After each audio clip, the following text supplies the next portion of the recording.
Hello, afternoon, everybody. I tried something different today and it worked this time, thank goodness.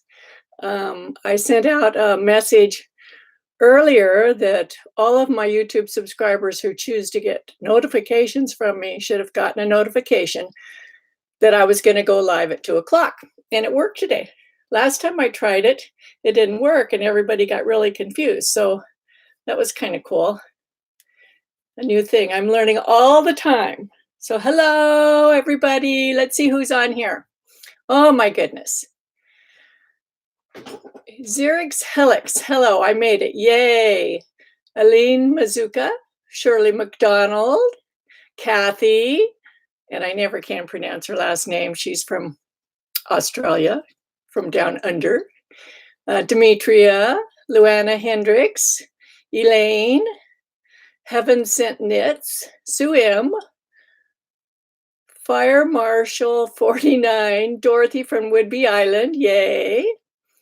Eric Joseph, Mary Inman, Carlotta, Susan Powell from Australia also. Lucy Keel just jumped up. Sometimes it just jumps up. Anyway, hello, everybody. I'm so glad you're here. I see some people actually have finished their cardigans. It is so amazing. But there are some people also having problems with that back neck, and probably some of it is my fault for the directions not being as clear as they could be. But I'm learning and you're learning, and we'll get better over time, and I appreciate everybody's patience. From what I've seen, everybody's work is just lovely. So here's mine so far.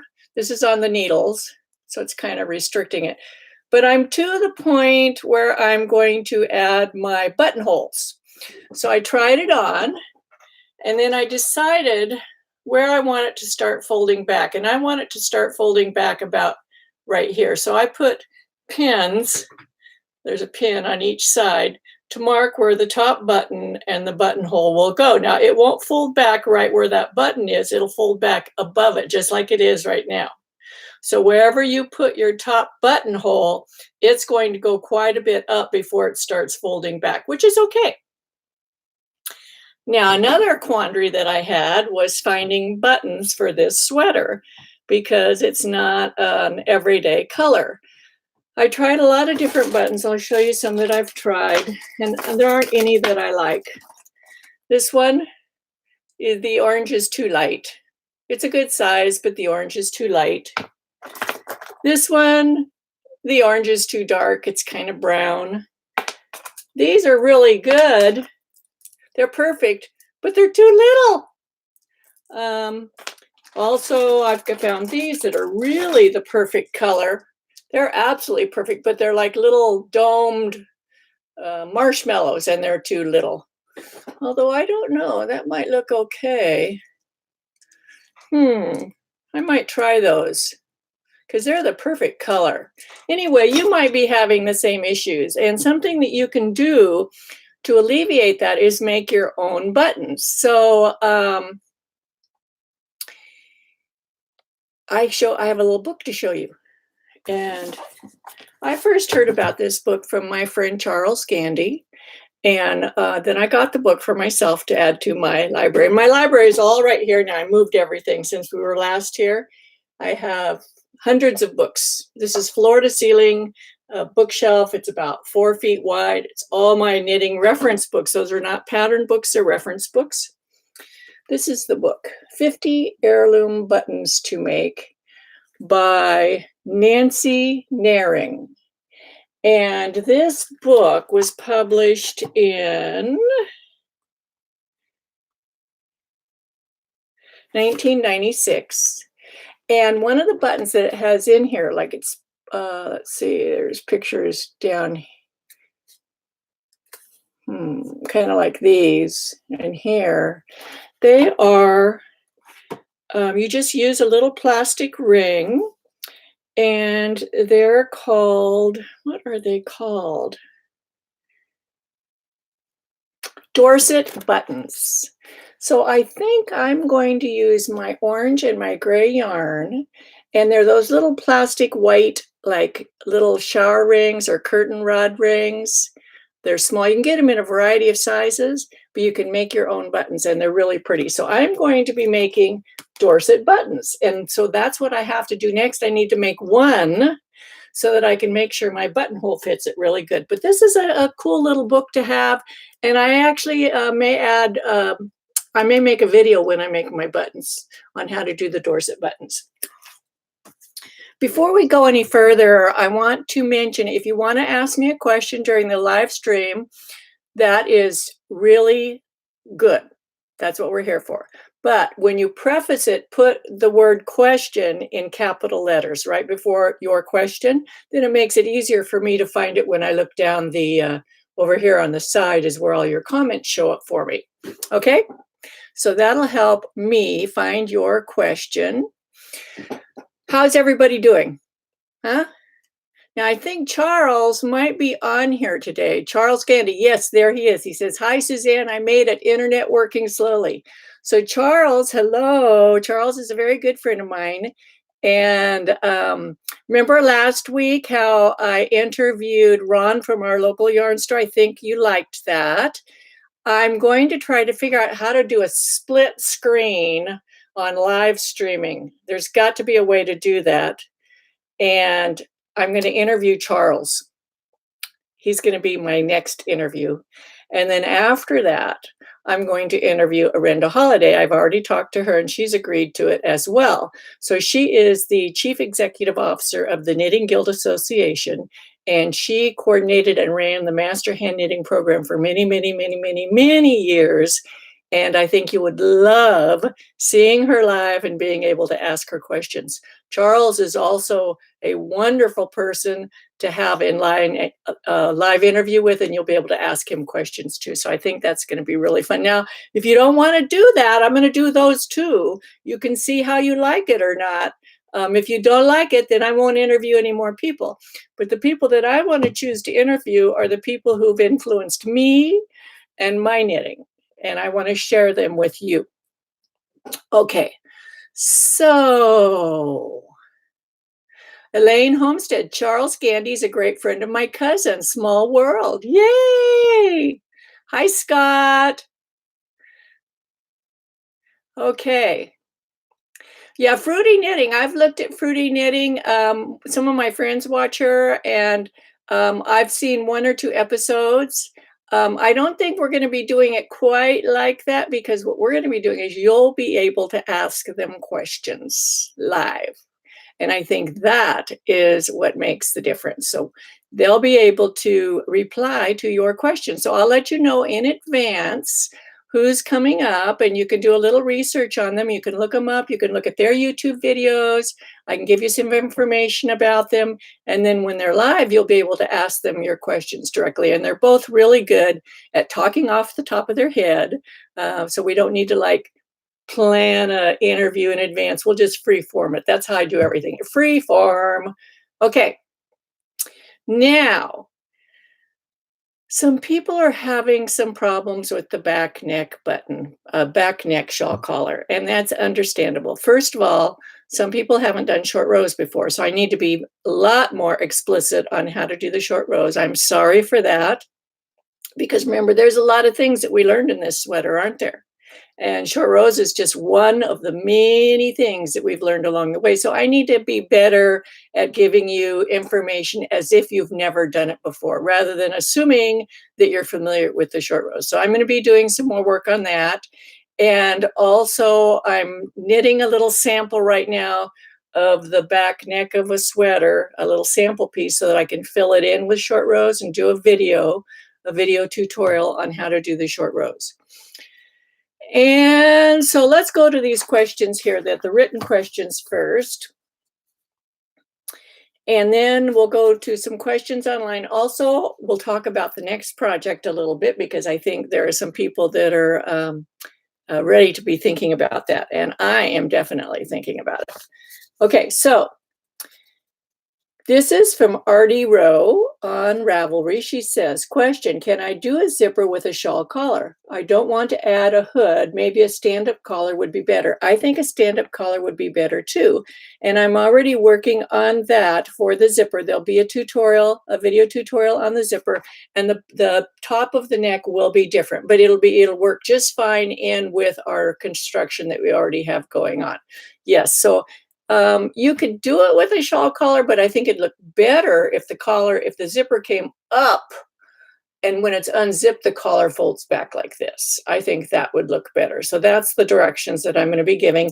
And that's an easy set of directions to also continue up to create a hood. Okay, that's that question. This is from Susan Marie. Hello, Susan. I hope you're on here today. Oh yeah, don't forget to give me thumbs up. Thumbs up. Last time I forgot to mention that. You know, it makes me feel better. It's just, you know, it's like kind of like giving me a hug. Okay, this is Susan Marie. She asked a question, and I did already answer it, but I'm going to answer it again. Her question is, I know that the lining extensions have fewer stitches because of the cable flare compensation. She's talking about the lining, pocket lining extensions. After you do the first part of the pocket and then the front part, and then you do the bottom extension, that's what she's talking about. She's wondering whether you account for that extra knit front and back that we did at the last row of the pocket. One of the knit front and back is going to be connected to the body, and one is going to be connected to the front pocket. I wouldn't count either one because they're both going to be decreased away, and I will fill that in the pattern. I'll make that very clear that those two should not be counted in the total stitch count. They're extra stitches just for, oh, Charles has gone here. She says, funny, Suzanne influenced me. Charles and I have influenced each other, let me tell you. I've learned a lot from him, and I think he's learned a lot from me too, but we have a mutual admiration for each other. So Susan, does that answer your question? Okay, this is from Z Pearls, who finished her cardigan, and it's so gorgeous. You have to look on Ravelry to see it. Oh, and aside, if you finish your cardigan, go ahead and if you get on Instagram, put a picture on Instagram and do that hashtag thing. It takes a guild cardigan. Somebody else uses the hashtag Itag. It's something completely doesn't have anything to do with knitting, but go ahead and I've been looking for them on Instagram. There's been a few already. It's really fun to see them. I think other people like seeing them too. So Z Pearls, I think she put hers on Instagram. Anyway, she says, how will interested knitters be advised of future knit-alongs? Is there a place where I can submit my email address? A yoke sweater class rumor exists. Please do share any helpful information. Yes. There's going to be a yoke cardigan, a yoke sweater. You can do it as a pullover or a cardigan. That's the next one that's going to be up, top down. We're going to use the same book, Ann Budd's top down sweater book. But I think this time also for people who did this sweater, and now you got the idea of swatching and turning your swatch into a full garment from your schematic. I'll show how to do it without her book too. But you can reassure yourself by using her book and following the numbers in there. But I'll also show you how to do that. And I think I'm going to set March 1st for the start date. So probably in late February, I'll get more information out. I'll have an advance sale for one day like I did this time. It's going to be $25 again, but for one day, and I'll tell you that day way in advance so you can plan for it. I'll sell it for half price for that one day. So plan on it going on sale on March 1st, but I will be leaking out information ahead of that on swatching and stuff like that, just like we did this time. Okay. Okay. Next question. C. Westridge. Do you have a preferred way to sew on buttons with yarn or thread? I have 1-inch buttons with 1/2 inch backs, both with 4 holes. I use a thread. Yarn tends to stretch and the buttons get loose. I use regular sewing thread like you would use on your sewing machine, or you would sew buttons on other clothing. I wouldn't use silk or nylon Well, you probably could, because if you have a button on the front and a button on the back, where's my button swatch? You know, I went through my stash this past week and I have created this huge mess now that I'm going to have to clean up. I don't know where my button swatch is. It's here in this pile. You don't want to see my pile. You probably do want to see a pile, but I'm not going to let you see it. Okay, anyway, I have that video on how to attach a button and you use sewing thread. I have in the past attached them with yarn and they always come loose. So I don't do that anymore. This is from Susan Marie again. She says, I'm reading the pickup and short row instructions for the shawl collar. Should people who plan to do 1-row brioche follow the 2-row brioche special instructions, just ignoring the references to main color, contrast color? Yes, because you know in brioche, it takes 2 passes to make 1 row. So my husband bought me a gift, an erasable board. Yay! Okay, so let's say, how do I do this? Okay. Let's say, can you see this? You have your back neck, okay? And this is where your short rows are gonna go. When you do brioche, you knit this way. You're gonna start a wrong side row, right? First row is wrong side. You do cast on right side, wrong side, right side. You're gonna go over and you're gonna make a short row turn. In brioche, that's just half a row. You've only worked half the stitches, right? You have to go back and that works the other half of the stitches and you do a turn here. Then you're going to have to work a second row like that, because each short row turn accounts for 2 knitted rows. In brioche, that's 4 passes. And it's written out in the instructions. I should have had it. Next time I'll have 2 color pens. I actually have them, but they're in the other room and I'm not going to go get them right now. So let's see. For regular knitting, and I don't know if I'm going from right to left or left to right because my screen's reversed here, but you would go over and you would wrap a stitch. Then you work back to here and you'd wrap a stitch. Then you work, and see, I'm working out further each time. So I would be working this wrap stitch would get worked, and I work over to here and wrap this stitch. Then I go back and I work this wrapped stitch and I wrap the next stitch. Now, depending on your ratio of how many rows you need to make this way to make your 3 inches, it depends on how many wraps you need to make along this edge. And that's that ratio I was talking about. Now, another concern that came up is on our sweater, we actually have the V, then we have the arm, the back neck and arm, and the V. And that's offsetting some people.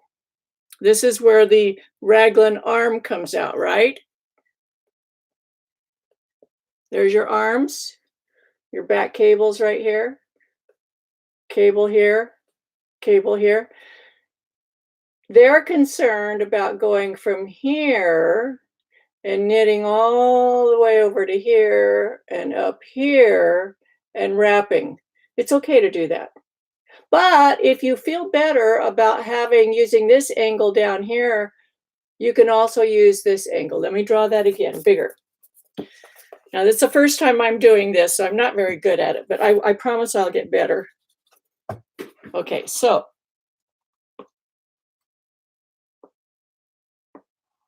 actually, I have a picture. One of the questions has a picture. This is perfect. Here is the picture. So here's her back neck. Here's a raglan sleeve. Here's a raglan sleeve, and here's the V neck, and here's her markers. And you can see it up here. When you make the short rows, you're going to go from marker to marker. And then you'll come back and you'll go past that marker to the next stitch or 2 stitches, depending on your ratio. And then you come back over here and you go a little further. So each short row gets longer and longer until the longest one goes from here all the way over to here. And you'll see that in the video. I'll make the video and you'll be able to see that, okay? So let me finish these questions. Okay, that's the back. Does it matter which side the buttonhole is on? No. You know, have you ever studied the history of buttonholes? Oh, Charles. Charles says ITFU interview Ann Budd. Wouldn't that be fun? Yes, I'll contact her. Yay! Okay. Let's see. Somebody needs, Sophia Frost over there needs to go away. Thank you. We need some more moderators on here, I think, huh? Let's see, what was I saying? Uh-oh, I lost my train of thought. That doesn't happen very often. Oh, buttonholes. Have you ever studied the history of buttonholes? And I have it mixed up, I'm sure. But the reason that men's on the left side and women's on the right side is because women were dressed. And so the buttonholes are put on so somebody standing in front of them can easily button their buttons. Whereas men button their old buttonholes. Now, it could be the opposite. It could be that men were dressed by the women, who knows, and that the women dress themselves. But that's the reason why they're on one side for men and on the other side for women. And it's like, I think we should buck the tide. Put the buttonholes on whichever side you want to put them on. It's your sweater. You can do whatever you want. Okay? Nobody's going to say you put your buttonholes on the wrong side. And if they do, tell them it's my sweater. I can have the buttonholes wherever I want. Okay? So whatever works for you is okay. All right. More questions. Let's see. That's the buttonholes. This is from Janet in Fresno, and she has a problem, and it's a valid problem with the order that I tell you to do the stitches once you get up to the back neck, because you're going to have, let me read it again, though it might not be right. Knit two. Nope, it's correct. So you should have a multiple of 4 plus 1 extra. It's the section of the back neck where I tell you the order to work your stitches depending on whether you're doing a knit 1, purl 1 pattern or a knit 2, purl 2 pattern, okay? Oh, hi, Zerx Wings from Houston. Yes, now I recognize you. Thank you. Okay. So I will correct that in the pattern. And you know, when I send out the corrections, I always tell you what the corrections that were made. Now, Francois is on here. Francois from France. She has done the French translation, and she has finished the second part, but I'm going to be making some adjustments, so she'll have to make some adjustments too. She has done a fantastic job. I am so amazed by her.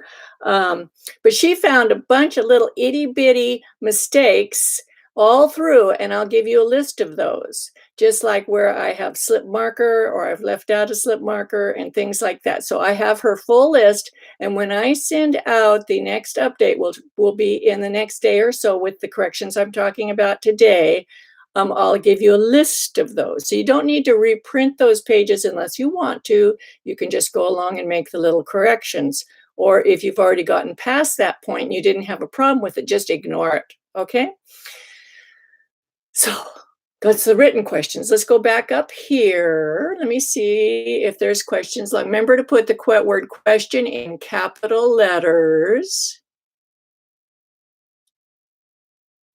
It's so fun to see everybody on here. Thumbs up, remember, thumbs up.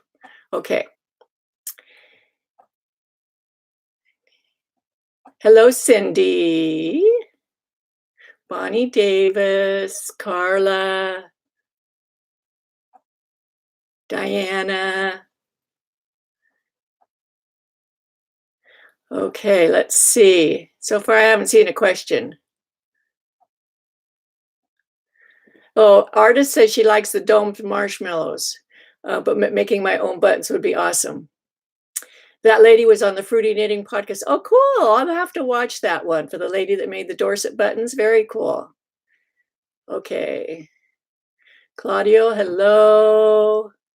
I'm looking for questions. Bino Ball says, "Yay for Charles and Narinda.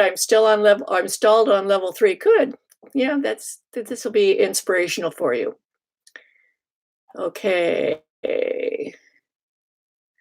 This is Y Lane. Question: my button band is knitted in 2x2 ribbon. I'd like to end with a tubular bind off or a finish that would look the same. Yes, you can. And I have a video on tubular bind off that's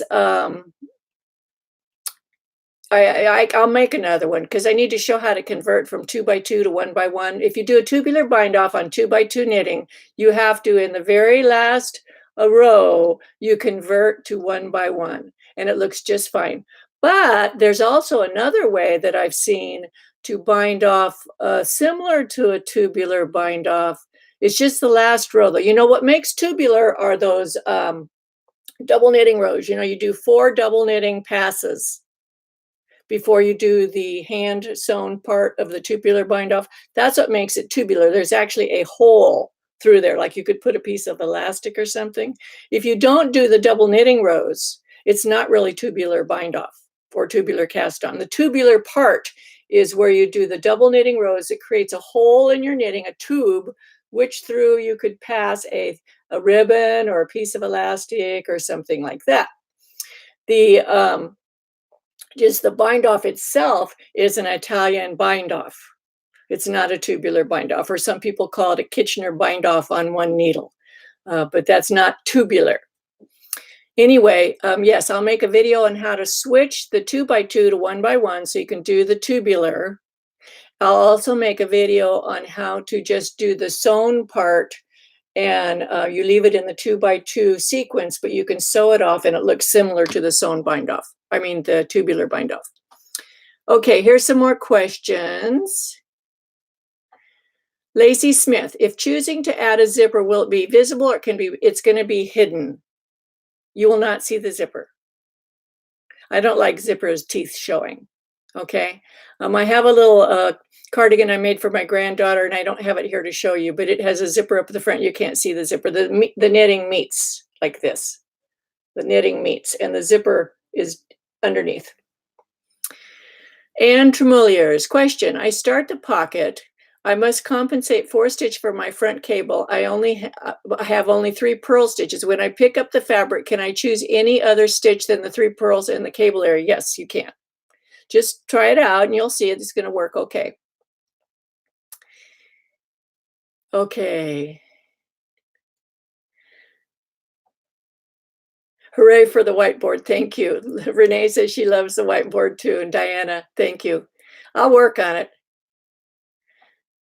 Getting that better. Okay. Okay. Oops, it just skipped up. I hate it when it does that. I wonder why. Okay. Angela, ciao.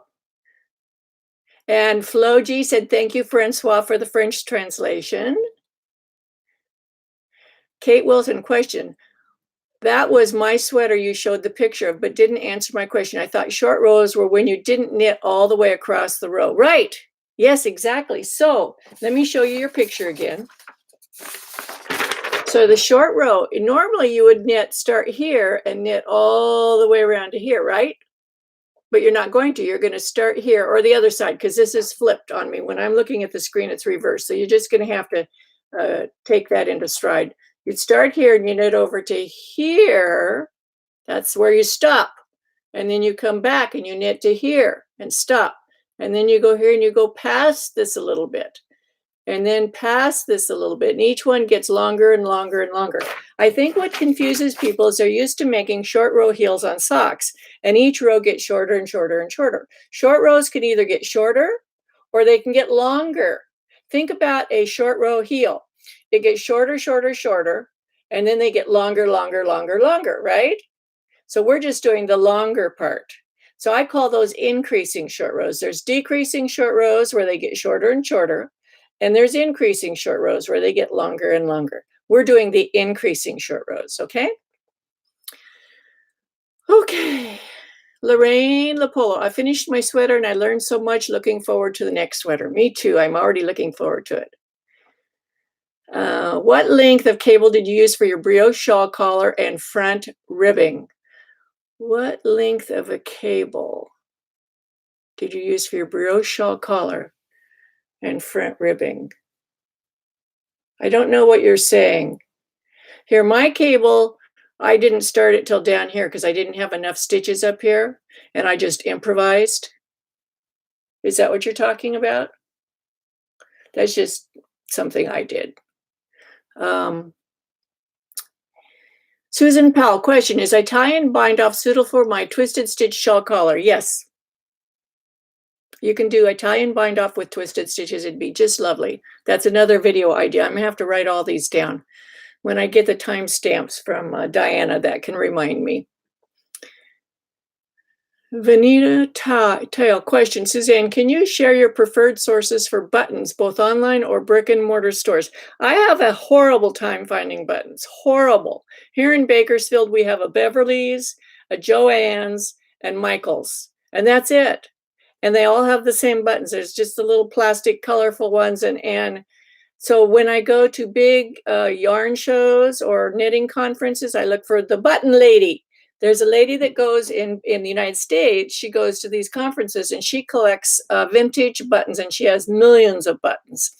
And I take skeins of yarn. Like usually when I buy yarn, I buy enough for a sweater because I knit a lot of sweaters. Okay, so I'll just take one skein of each one that I need buttons for, and I go see her and I buy, like for this sweater, see, I bought a lot of buttons, a lot of different buttons because I didn't know what I'd want to use. And they're not expensive. They're inexpensive. Like this set was $6. You know, that's not much. And so I buy more than what I think I'm going to need because once I get home, I'm stuck. I have nowhere to go to get buttons. So the last, when I went to the knit and crochet show, I mean the Stitches in Pasadena, the button lady was there. She wasn't there, but her son was. And I got those buttons for this sweater. It's really hard. Online's even harder because you can't touch them or feel them. I prefer very lightweight buttons because if they're heavy, they'll pull your sweater down. Okay, so buttons. Apathy Raveler says, I think you can do a tubular by separating the knits and purls and doing a Kitchener. Yes, you can, but it's still not really a tubular bind off. That's just a Kitchener bind off. The difference between tubular and Kitchener are those double knitting rows. That's the difference. And a lot of people get that confused. You know, it's a major misconception. Okay. Kate Wilson, question, my ribbing is knit 2, purl 1. Whoa, that jumped up. Where'd you go? Darn.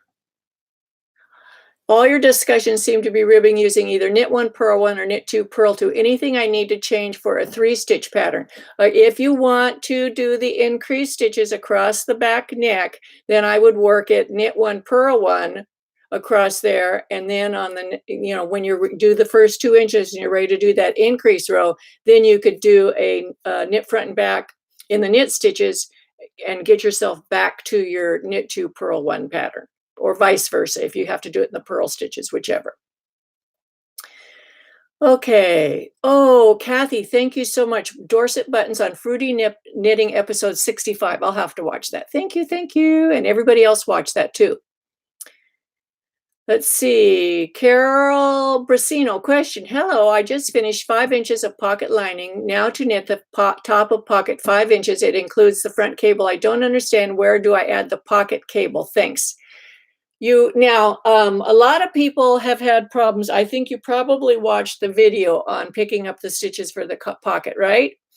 And that video actually really corresponds to the left pocket, but I list the right pocket in the directions first. And a lot of people have asked me to make a video for the right pocket. I think what might be easier is for me to just switch the directions and have you do the left pocket first, because then that video corresponds exactly to the left pocket. So I'm going to work on that. So look at the directions when you're watching the video. Think about left pocket instead of right pocket, and I think that might help you. Okay, Apathy Raveler, question. Hi, Suzanne. I want to use up as much yarn as I can with the short row collar. Can I knit the short rows to double the depth height and then tack the collar down to the front edge? Um, are you talking about making it double and then tacking it down this way so it'll be double thickness this way? I'm not sure how that would come in down here, but you could try it. It would look like this, but it'd be wider. You could do that. And then this would fold over like this. It'd be very pretty. That would be very, very pretty. I think that's a great idea. I would continue it down. See the angle here? I would continue it all the way to where that points to, like down to here. So it folds like that. That would be very pretty. Sue M, question, are we doing Starry Night socks? Yes, that's why we're not starting the next sweater till March 1st. Starting January 15th, we're going to start Starry Night socks. Yay! Oh, Renee says, I think she means needle cable. Okay, let's see. Where is the one about the...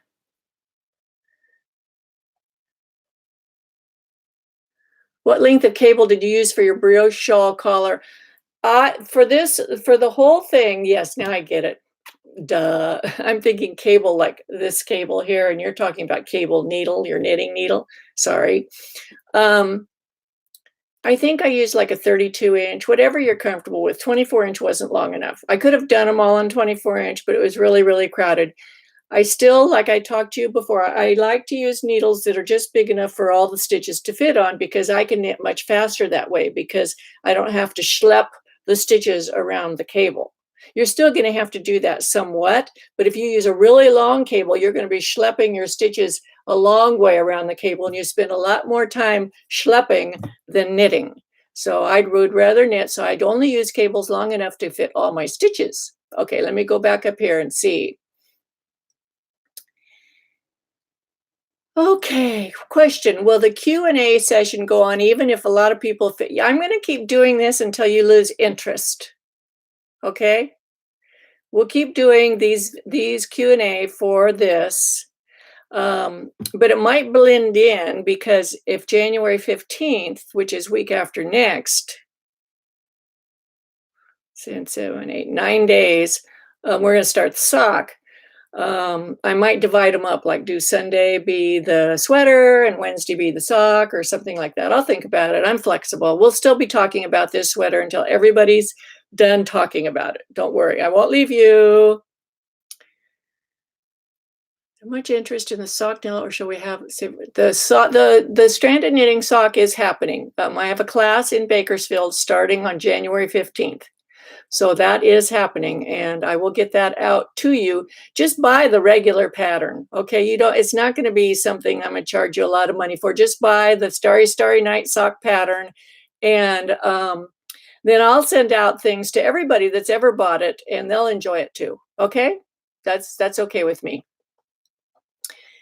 Okay, Demetria was up next. Let's see, I lost her. Oh, Demetria mentions about going to the thrift store to look for buttons. That's a good idea too. You can find something in the thrift store that has buttons you like and just get it and take the buttons off. Okay. Being a ball, question. I read that Diana Danko made a list of the subjects you talked about with their timestamps. Did I dream that? Where would I find that information? Yes, she makes them for each one of these live streams. When the live stream is over, and then it's on my YouTube list of videos, there's a little thing down over in this corner here, or it might be this corner, a little down arrow.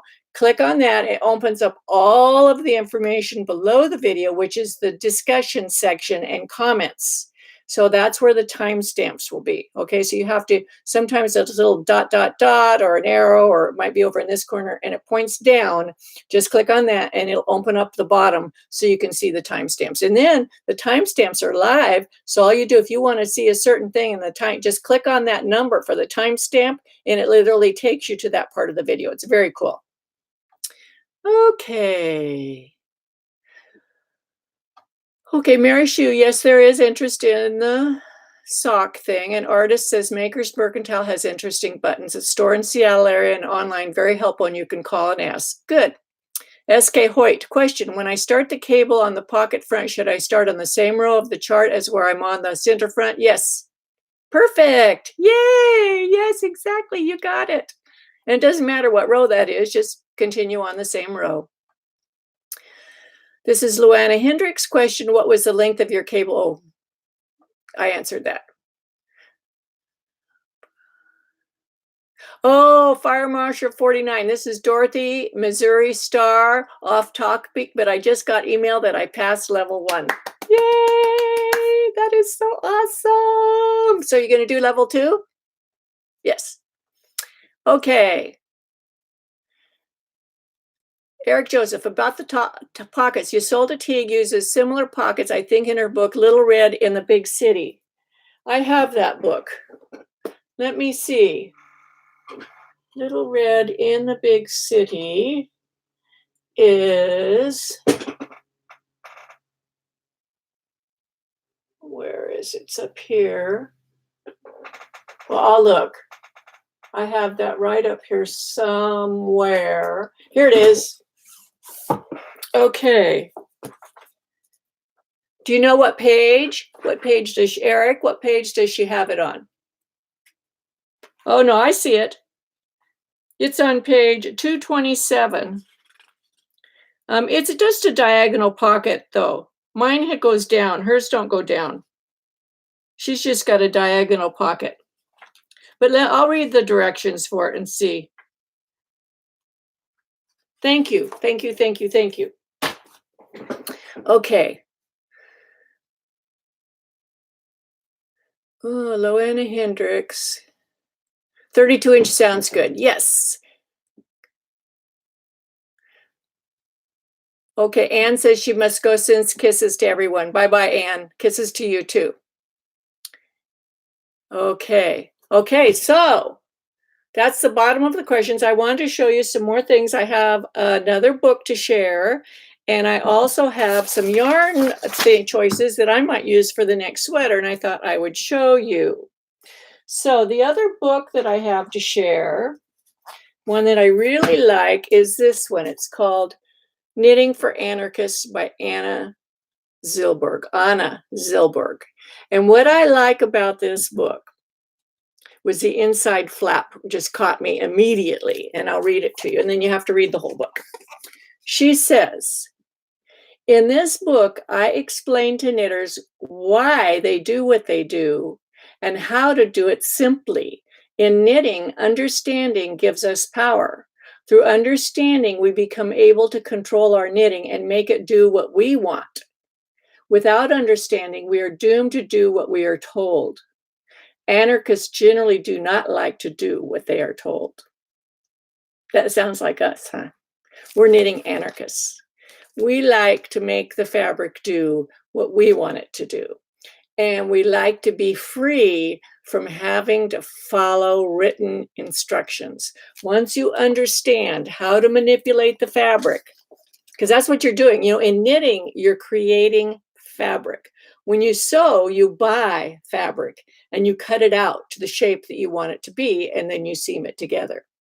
When you knit, you're starting with string and you're creating the fabric and shaping it at the same time.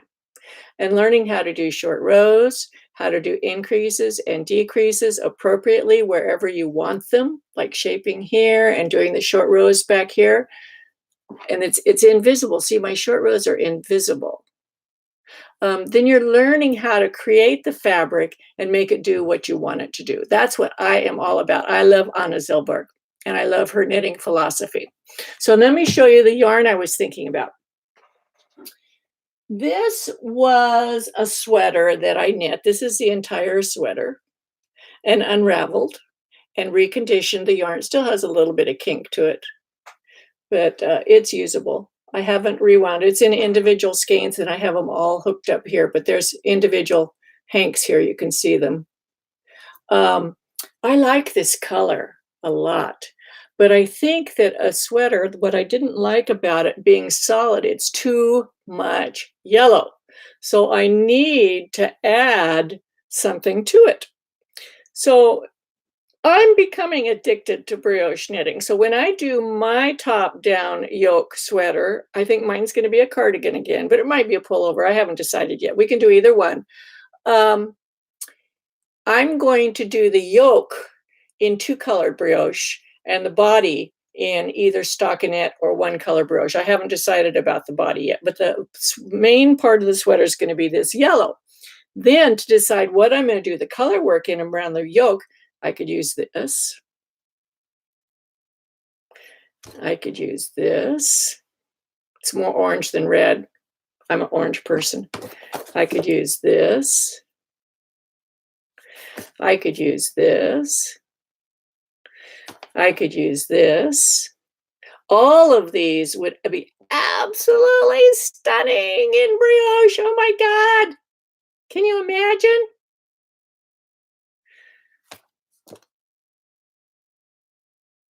And look, I love this brighter green too. Oh my God. Can you imagine it peeking through like this peeks through here, how the orange peeks through? Can you imagine the green peeking through? Let's see. You know, wouldn't that look awesome? I love it. Anyway, I'll be swatching and you'll get to see my swatches as I try to figure out what I'm going to do. And you guys can start thinking about what you want to do. Now, if you figure out the weight of yarn you want to use, we're going to do the body measurements the same for the yoke sweater. So you can use your same chest circumference, you know, with your 4 inches of ease. You can use your upper chest circumference if you want, or your bust, depending on, you know, how big your bust is and all that. And maybe we can learn more about doing body measurements and bust shaping and that sort of thing in that sweater. You will also learn if you want to split it down the front. I'm going to teach you how to create a steek and how to finish it off and how to cut it.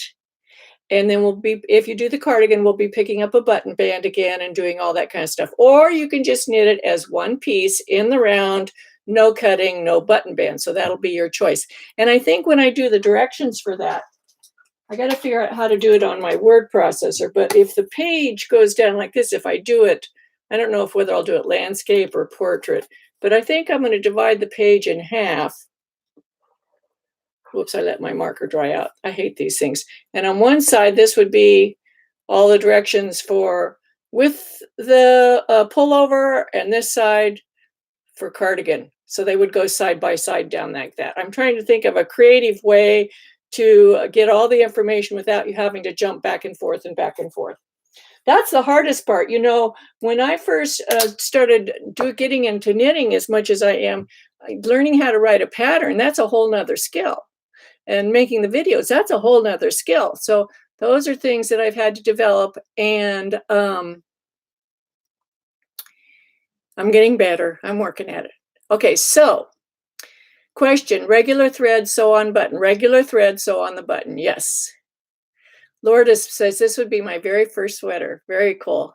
I will treat you as if it's your very first sweater too. I will be showing you everything from the very beginning, just like we did on this sweater. And we can add pockets to it if you want. You can do the same pocket. And if it's pullover, it could be a kangaroo pocket, or it could be 2 individual pockets on the sides. So this is Deborah Cisneros. 2 questions. 1, would you please show how to bind off the very last stitch, flat and circular knitting, so as not to have a hole or a big knot in order to have a more professional finish? Yes, that's a good video. I can't show that here because I'm not really set up to do it, but that's a good video. I can make that for flat and in the round for the last bind off stitch. I actually already have videos on that, and maybe Diana will mention that when she does the timestamp, and I can give you the links to those videos. And then Deborah Cisneros says, exactly how does a knit along work? These really, they're knit alongs, but they're way more. This is like a class, an in-depth class on how to knit an entire garment from a swatch, from getting your gauge swatch from taking your stitch gauge from your swatch, and then using your body measurements and calculating the ease you want to use in your body with your body measurements and creating your sweater. You create a schematic that fits your body, and then you make your sweater fit the schematic. So it's kind of a quandary because, you know, on Ravelry, they want you to have patterns. They want the word pattern included in the description. They don't necessarily want you to have a tutorial. And these really are tutorials. But what I'm going to call it is a knit along. That kind of is my way of getting around the pattern issue, because I'm not really giving you a pattern. I'm giving you a tutorial on how to create your own garment and put in your own elements using your yarn, your needles, your gauge, and your body measurements, with some choices of design elements to add to your sweater.